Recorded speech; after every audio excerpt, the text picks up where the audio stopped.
Welcome to Sweet Life Beat Life. We hope this video helps. In this video, I will explain how to cook gefilte fish. Begin by gathering your primary ingredients. About 2 pounds of white fish, such as carp, pike, or whitefish, along with 1 large onion, 1 medium carrot, 2 eggs, 1/2 cup of matzo meal, and fresh seasonings. Ensure your fish is very fresh, ideally deboned and skinned by your fishmonger, or prepare it yourself with care.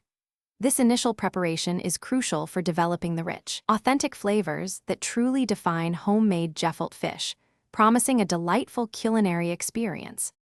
Once your fish is ready, it is time to create the flavorful base.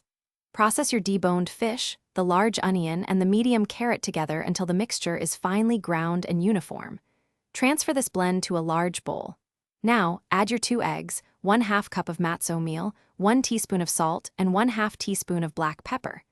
Mix everything thoroughly, by hand or with a spoon, until you have a cohesive and well-seasoned fish mixture. This ensures optimal texture and taste in your final dish.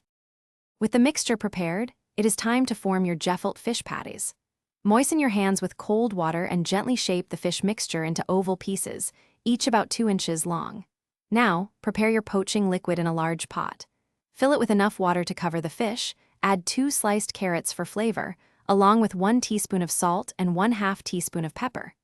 Bring the liquid to a gentle simmer, then carefully place each fish patty into the pot. Let them simmer gently for about 2 hours, allowing them to cook thoroughly. Once the gefilte fish has finished simmering, carefully remove each patty from the broth using a slotted spoon. Arrange them on a platter and allow them to cool completely to room temperature. This cooling process helps the fish firm up properly. Once cool, cover the platter and refrigerate the gefilte fish for at least 3 hours to chill thoroughly. Serve these delightful patties cold, garnished with a slice of cooked carrot from the broth and a dollop of red or white horseradish. This traditional pairing perfectly complements your homemade creation. Thanks for watching. Consider subscribing if we helped you.